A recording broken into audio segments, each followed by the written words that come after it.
பிரியமானவர்களே, காலை தியானத்திற்கு ஆதாரமாக திருமறையிலிருந்து கலாத்தியர் 4ஆம் அதிகாரம் 1 வசனம் தொடங்கி 7ஆம் வசனம் முடிய நாம் படிக்க கேட்போம்.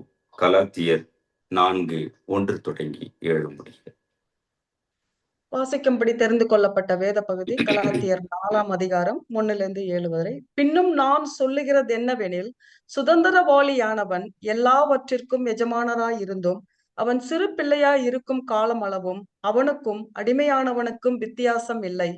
தகப்பன் குறித்த காலம் வரைக்கும் அவன் காரியக்காரருக்கும் வீட்டு விசாரணைக்காரருக்கும் கீழ்ப்பட்டிருக்கிறான். அப்படியே நாமும் சிறு பிள்ளைகளாய் இருந்த காலத்தில் இவ்வுலகத்தின் வழிபாடுகளுக்கு அடிமைப்பட்டவர்களாய் இருந்தோம்.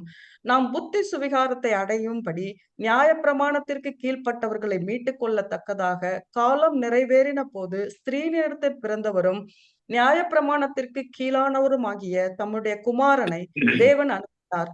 மேலும் நீங்கள் புத்திரராய் இருக்கிறபடியினால் அப்பா பிதாவே என்று கூப்பிடத்தக்கதாக தேவன் தமது குமாரனுடைய ஆவியை உங்கள் இருதயங்களில் அனுப்பினார். ஆகையால் இனி நீ அடிமையாய் இராமல் புத்திரனாய் இருக்கிறாய்.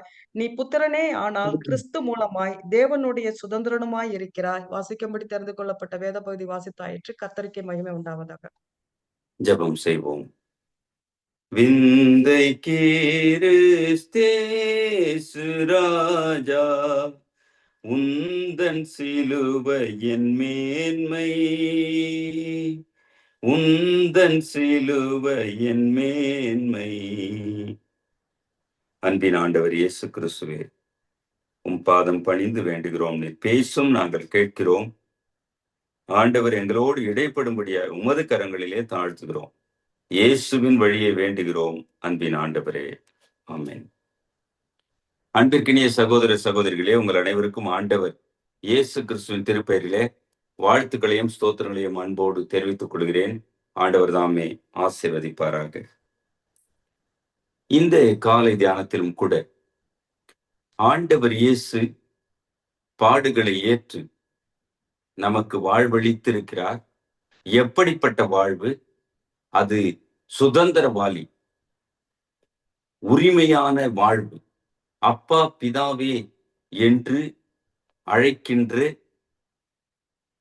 ஒரு முழுமையான புத்திர சுவிகாரத்தை தரும்படியாக அவர் தம்மை சிலுவையிலே கொடுத்த அந்த நிறைவாழ்வை நாம் சிந்தித்து பார்க்க, நமக்கு ஆண்டவர் தந்திருக்கிற இந்த சுதந்திரத்தை எப்படி நாம் அனுபவித்துக் கொண்டிருக்கிறோம், அல்லது அவருக்கு எப்படி சாட்சியாய் வாழ்ந்து கொண்டிருக்கிறோம் என்று சிந்திக்க நாம் அழைக்கப்படுகிறோம். கிறிஸ்துவும் உரிமை வாழ்வும்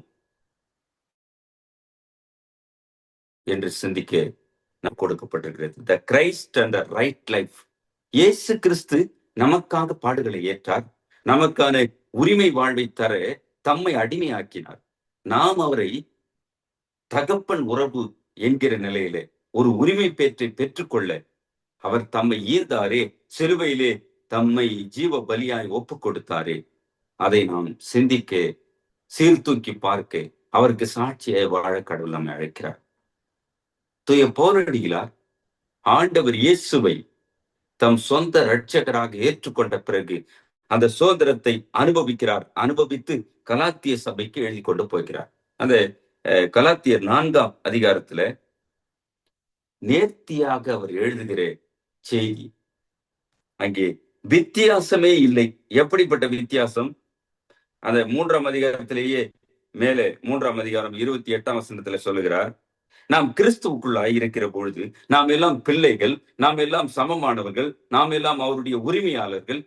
அதாவது நமக்கு தகப்பனாய் அவர் இருக்கிறார், அவர்தம் பிள்ளைகளாய் நாம் இருக்கும் பொழுது நம்மிலே யூதன் என்றும் கிரேக்கன் என்றும் இல்லை, அடிமை என்றும் சுயாதீனம் என்றும் இல்லை, ஆண் என்றும் இல்லை, பெண் என்றும் இல்லை, நீங்கள் எல்லாரும் கிறிஸ்து இயேசுவுக்குள் ஒன்றாய் இருக்கிறீர்கள். வித்தியாசம் இல்லாத வாழ்வு, நிறைவான வாழ்வு, அது சமத்துவ வாழ்வு, அது அன்பின் வாழ்வு, அது சமாதானத்தின் வாழ்வு என்று சொல்லி அங்கே 4ஆம் அதிகாரத்துல தொடங்கி சொல்லிக் கொண்டே போகிறார். நான் சொல்லுகிறது என்னவெனி, சுதந்திரவாளியானவன் எல்லாவற்றுக்கும் எஜமானாய் இருந்தும் அவன் சிறு பிள்ளையாய் இருக்கும் காலம் அளவும் அவனுக்கும் அடிமையானவனுக்கு வித்தியாசம் இல்லை. சிறு பிள்ளையாய் இருக்கிற பொழுது வித்தியாசம் இல்லாத இருக்கிறது. ஒரு வீட்டுல ஒரு எஜமான், அவர் வீட்டிலேயே ஒரு சர்வெண்ட் வேலைக்காரன், எஜமானுடைய பிள்ளையும் இருக்குது, வேலைக்காரனுடைய பிள்ளையும் இருக்கு. 2 பேரும் அந்த சிறு வயதிலே நான் தான் எஜமான் என்று சிறு பிள்ளையா இருக்கிற காலத்திலே உரிமை கொண்டாடவோ அல்லது அதிகாரம் பண்ணவோ இல்லை. மாறாக 2 பேரும் வித்தியாசம் இல்லாமல் வாழ்வார்கள். அப்படித்தான் நாமும் கூட ஒரு காலத்திலே வித்தியாசமாய் வாழ்ந்தோம் என்று தன் அனுபவத்திலும் சொல்கிறார். நான் ஆண்டவரை அறியாத காலத்துல அப்படி வாழ்ந்து விட்டேன், ஒரு வித்தியாசம் இல்லாத வாழ்வு. ஆனால் ஆண்டவர் இயேசுவை ஏற்றுக்கொண்ட பிறகு நான் ஆண்டவரால் பிரித்தெடுக்கப்பட்டவன், ரட்சிக்கப்பட்டவன், அவருக்கென்று சாட்சியாய் வாழ வேண்டியவன், சமத்துவத்தை, அன்பை, சமாதானத்தை பிறரோடு பகிர்ந்து கொண்டு வாழக்கூடியவன் என்பதை அங்கே மிக குறிப்பாக அவர் எழுதி கொண்டே போவது அந்த 3ஆம் வசனத்துல, நாமும் சிறு பிள்ளைகளாய் இருந்த காலத்தில் இவ்வுலகத்தின் வழிபாடுகளுக்கு அடிமைப்பட்டவர்களாய் இருந்தோம். ஆண்டவரை அறியாத காலத்துல நாம எப்படியோ இருந்தோம். விக்கிரகத்தை வழிபட்டு கொண்டு தேவையான காரியங்களை செய்யாமல் தேவையற்றதை செய்து தவறானதிலே அல்லது ஆண்டவரை விட்டு தூரம் போகிற காரியங்களிலே நம்ம இணைத்து கொண்டு வாழ்ந்தோம். ஆனால் ஆண்டவரை அறிந்து கொண்ட பிறகு அவருடைய சுதந்திரவாளிகளாக, அவருடைய பிள்ளைகளாக மாறிய பொழுது நம்மிலே வேறுபட்ட அல்லது தூய்மையான நிலையான வாழ்வுக்கு நம்மை சாட்சியுள்ள பிள்ளைகள் என்பதை வெளிப்படுத்தி வாழ வேண்டும் என்பதை அங்கே சொல்லிக்கொண்டே போகிறார். காலம் நிறைவேறின போது, ஒரு காலத்துல ஆண்டவரை அறியாத கால வாழ்வு அது வேறு வாழ்வு, அது ஆண்டவரை விட்டு தூரமா இருந்த வாழ்வு. அதான் பவுல் அனுபவித்து சொல்றார், நான் ஆண்டவரை அறியாத காலத்துல எப்படியோ வாழ்ந்துட்டேன்பா, எது உண்மை எது பொய்மை அல்லது எது பாவம் எது பரிசுத்தம் என்று தெரியாம நான் வித்தியாசம் இல்லாத வாழ்ந்துட்டேன். சிறு பிள்ளையா இருக்கிற காலத்துல சிறு பிள்ளையை போல இருந்து விட்டேன். ஆனால் ஆண்டவரை அறிந்து கொண்ட பிறகு வாழ்க்கை இதுதான், இப்படித்தான் வாழ வேண்டும். எப்படி? இது காலம் நிறைவேறின போது அவர் கற்றுக் கொடுக்கிற விஷயத்தை சொல்லுகிறார். காலம் நிறைவேறின போது ஸ்திரீனிடத்திலே பிறந்தவரும் நியாய பிரமாணத்திற்கு கீழானவருமாகிய தம்முடைய குமாரனை ஆண்டவர் அனுப்பினார். இயேசு கிறிஸ்து வந்தார். இயேசு கிறிஸ்து வந்து நமக்கு ரட்சிப்பை தந்தார். அந்த இயேசு கிறிஸ்து இப்படி வாழ வேண்டும் என்பதை கற்றுக் கொடுத்தார். அதன் பிறகு அவர் அப்பா பிதாவே என்று கூப்பிடத்தக்க தேவன் தமது குமாரனுடைய ஆவியை உங்கள் இருதயங்களில் அனுப்பினார். நம் இருதயங்களுக்குள்ளாக தூய ஆவியானவர் நிறைந்திருக்கும் பொழுது வாழ்க்கை தூய்மையா இருக்க வேண்டும். நாம் ஆண்டவரை பற்றி கொண்டு வாழும் பொழுது ஆண்டவருக்கு சாட்சியா இருக்க வேண்டும். இங்கே ஆண்டவரை அறியாத மக்களுக்கும் ஆண்டவரை அறிந்திருக்கிற மக்களுக்கும் நிச்சயம் அறியாத மக்கள் ஆண்டவரை அறிந்து கொள்ளும்படியான வாழ்க்கை முறையாய் கிறிஸ்தவ வாழ்வு இருக்க வேண்டும். இருளில் இருக்கிற மக்கள் இங்கே வெளிச்சத்தில் வாழுகிற ஒளியின் பிள்ளைகளுடைய வாழ்க்கையை கண்டு இங்கே வர வேண்டும், ரட்சிப்பை பெற வேண்டும், ஆண்டவருக்கு சாட்சியாய் வாழ வேண்டும். இதை அனுபவித்து பவுல் எழுதும் பொழுது நாம் ஆண்டவருக்கு சுதந்திரவாளியாய் மாறிவிட்டதுனால, ஆண்டவர் நமக்கு உரிமை வாழ்வை தந்திருக்கிறதுனால கிறிஸ்துவோடு இணைக்கப்பட்டிருக்கிறோம். கிறிஸ்துவுக்கு சாட்சியாய் நாம் வாழ வேண்டும் என்று இதை நமக்கு கற்றுக் கொடுக்கிறார். லூக்கா 1ஆம் அதிகாரத்துல மிக குறிப்பாக அங்கே மரியாளுக்கு இந்த கிறிஸ்தவ வாழ்க்கையில் அல்லது கிறிஸ்து பிறக்க போகிறார் என்கிற நற்செய்தியை தெரிவிக்கிற பொழுது 1ஆம் அதிகாரத்துல 32ஆம் வசனத்தை பிறக்க போகிற இயேசு அங்க சொல்றாரு. அவர் பெரியவராயிருப்பார், உன்னதமானவருடைய குமாரன் எனப்படுவார், கர்த்தராகிய தேவன் அவருடைய பிதாவாகிய தாவீதின் சிங்காசனத்தை அவருக்கு கொடுப்பார், அவர் யாக்கோபின் குடும்பத்தாரை என்றென்றைக்கும் அரசாளுவார், அவருடைய ராஜ்யத்துக்கு முடிவிராது என்றார். அவருடைய ராஜ்யத்துக்கு முடிவில்லை. கிறிஸ்து பிறந்து அவர் ரட்சிப்பை தந்து அவர் இறை ஆட்சியை நிலைநாட்டப் போகிறார். அதாவது இதுதான் பரலோக ராஜ்யம் என்று கற்றுக் கொடுத்து வாழப் போகிறார். என்ன, எப்படிப்பட்ட ராஜ்யம்? அது அன்பு நிறைந்ததாக, சமாதானம் நிறைந்ததாக, சமத்துவம் நிறைந்ததாக, ஒருவரில் ஒருவர் மிகுந்த பகிர்தலிலும் விட்டு கொடுத்ததிலும் இருக்கிற ஒரு ராஜ்யமாக அது நிலைத்திருக்கும். இதை முன்னறிவித்து மரியாளுக்கு தேவதூதன் தெரிவிக்கிறார். அன்பானவர்களே, இந்த வேளையில நம்மை தாழ்த்துவோம். நம்மை ஆண்டவர் அதற்காகவே அழைத்திருக்கிறார். அதற்காகவே நம்மை சிந்திக்க, நம்முடைய வாழ்க்கையில மறுபடியும் இந்த வாழ்க்கையின் பயணத்தில நம்மை சீர்தூக்கி பார்க்க ஆண்டவர் நம்மை அழைக்கிறார். சூசன்னாள் வெஸ்லி மெத்தடிஸ்ட் திருச்சபையின் தாய் என்று அழைக்கப்படுபவர். இவர்தான் ஜான் வெஸ்லி, மெத்தடிஸ்ட் திருச்சபை உருவாக்கின ஜான் வெஸ்லி, அவருடைய சகோதரரான சார்லஸ் வெஸ்லி, இவர்கள் இருவரின் தாயார். அநேக பிள்ளைகள், அதுல 2 பிள்ளைகளை சூசன்னாள் வெஸ்லி இந்த ஊழியத்திற்கு என்று ஜெபித்து கொடுத்தார்கள். அதன் விளைவு ஜான் வெஸ்லி மெத்தடிஸ்ட் திருச்சபை உருவாக காரணமானார். சார்லஸ் வெஸ்லி அநேகமாயிரம் பாடல்களை எழுதியிருக்கிறார். அவர் பாடல்கள் வழியாக அநேக மக்கள் ரட்சிப்படைந்திருக்கிறார்கள்.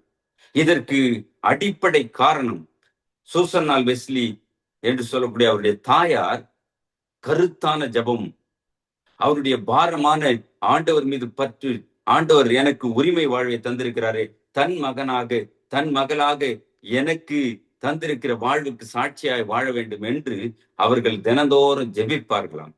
பாரத்தோடு மணிக்கணக்கா பிள்ளைகளுக்காக முழங்கால் படிட்டு ஜெபம் பண்ணுவாங்களாம். அவங்க வீட்டுல சொல்றாங்களாம், நான் முக்காடு போட்டிருக்கும் பொழுது பிள்ளைங்க யாரும் என்ன தொந்தரவு பண்ணக்கூடாது, ஆண்டவரோடு தகப்பனோடு உறவு கொள்ளுகிற, தகப்பனோடு உரிமையாய் ஜெபிக்கிற நேரம் அது, எனவே நீங்கள் அந்த நேரத்துல தொந்தரவு பண்ணக்கூடாதுன்னு சொல்லுவாங்க.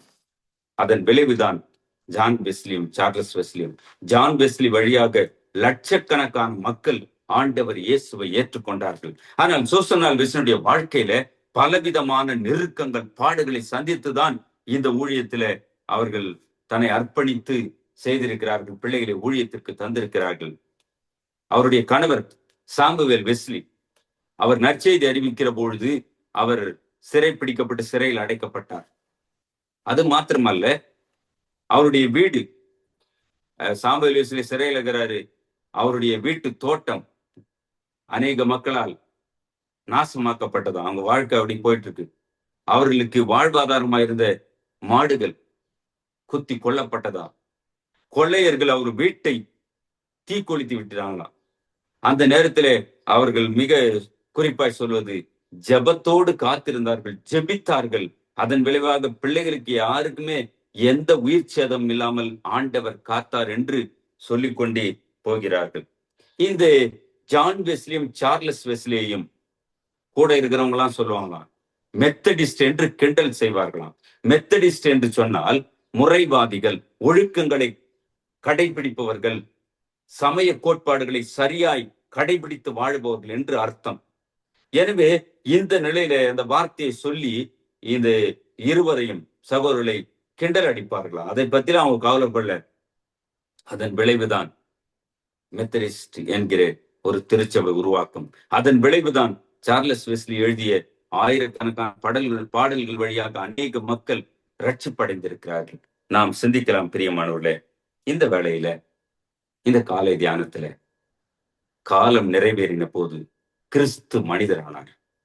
இயேசு கிறிஸ்து மண்ணிலே கடவுள் மனிதனானார். அவரே கிறிஸ்துவானவராய் சிலுவையிலே ஒப்பு கொடுத்து நம்மை மீட்டெடுக்க அவர் உயிர்த்தெழுந்தார். உயிர்த்தெழுந்த இயேசுவின் வழியாக நமக்கு சுதந்திரம் கிடைத்திருக்கிறது. உலக அடிமைத்தனத்திலிருந்து விடுதலையும் சுதந்திர வாழ்வையும் தந்திருக்கிற தெய்வம் அவர் இயேசு. அவர் நம்மை அழைக்கிறார். நீங்கள் கிறிஸ்துவுக்கு சாட்சியாக அவருடைய பிள்ளைகள் என்கிற உரிமை நிலையிலே அவரிடத்துல நீங்கள் இணைந்தவர்களாக இந்த சமூகத்துல உப்பாக ஒளியாக வாழுங்கள் என்று நம்மை அர்ப்பணிப்போம். ஆண்டவர் திரு சமூகத்துல ஒப்பு கொடுப்போம். ஆண்டவர் நம்மை ஆசீர்வதிப்பார். ஆமென். இந்த வேளையிலும் நாம் அப்போஸ்தலருடைய விசுவாச அறிக்கையை ஏறெடுப்போம். வானத்தையும் பூமியையும் படைத்த சர்வ வல்லமை உள்ள பிதாவாகிய தேவனை விசுவாசிக்கிறேன். அவருடைய ஒரே குமாரனாகிய நம்முடைய நாதர் இயேசு கிறிஸ்துவை விசுவாசிக்கிறேன். அவர் பரிசுத்த ஆவியினாலே கன்னி மரியாளிடத்தில் உட்பவித்து பிறந்தார். பொந்திய பிலாத்துவின் காலத்தில் பாடுபட்டு சிலுவையில் அறையுண்டு மரித்து அடக்கம் பண்ணப்பட்டு பாதாளத்தில் இறங்கினார். 3ஆம் நாள் மரித்தோரிடத்தில் எழுந்தருளினார். பரமண்டலத்துக்கு ஏறி சர்வ வல்லமை உள்ள பிதாவாகிய தேவனுடைய வலது பாசி வீற்றிருக்கிறார். அவ்விடத்திலிருந்து உயிருள்ளோரையும் மரித்தோரையும் நியாயம் தீர்க்க வருவார். பரிசுத்த ஆவியை விசுவாசிக்கிறேன். பொதுவாயிருக்கிற பரிசுத்த சபையும் பரிசுத்தவானுடைய ஐக்கியமும் பாவ மன்னிப்பும் சரீரம் உயிர்த்தெழுதலும் நித்திய ஜீவனும் உண்டென்று விசுவாசிக்கிறேன். ஆமென். அன்பானவர்களே, மீண்டுமாக நாம் புத்தெழுச்சி பாடல் 363 பாதை தெரியாத ஆட்டை போல அலைந்தேன் உலகிலே, நல்ல நேசராக வந்து என்னை மீட்டீரே. இந்த பாடலை பாடி நாம் ஆண்டவரை துதிப்போம். பாதை தெரியாத ஆட்டை போலே அலைந்தேன் உலகிலே, பாதை தெரியாத ஆட்டை போலே அலைந்தேன் உலகிலே, நல்ல நேசராக வந்து என்னை மீட்டீரே. நல்ல நேசராக வந்து என்னை மீட்டீரே. கலங்கினே நீர் என்னை கண்டீர், பதறினே நீர் என்னை பார்த்தீர். கலங்கினே நீர் என்னை கண்டீர், பதறினே நீர் என்னை பார்த்தீர். கல்வாரியின் அண்டை வந்தேன், பாவம் தீர நான் அழுதே. கல்வாரியின் அண்டை வந்தேன், பாவம் தீர நான் அழுதே. பாதை தெரியாத ஆட்டை போலே அலைந்தேன் உலகிலே, என் காயம் பார்த்திடு என்றீர், உன் காயம் மாறிடும் என்றீர்.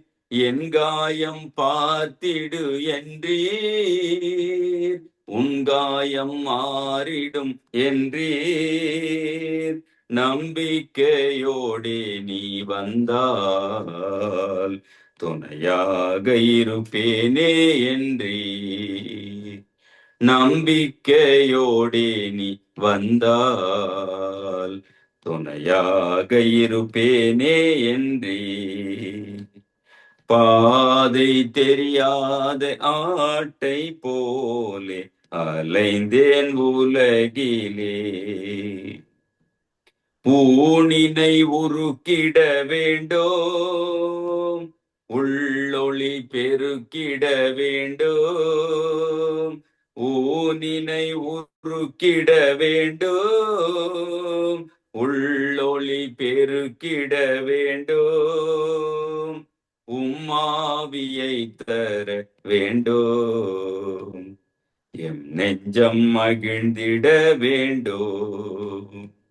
உம்மாவியை தர வேண்டும், எம் நெஞ்சம் மகிழ்ந்திட வேண்டும். பாதை தெரியாத ஆட்டை போலே அலைந்தேன் உலகிலே, நல்ல நேசராக வந்து என்னை மீட்டீரே. நல்ல நேசராக வந்து என்னை மீட்டீரே. பிரியமானவர்களே, நிறைவாக நாம் ஜெபித்து முடிக்கலாம்.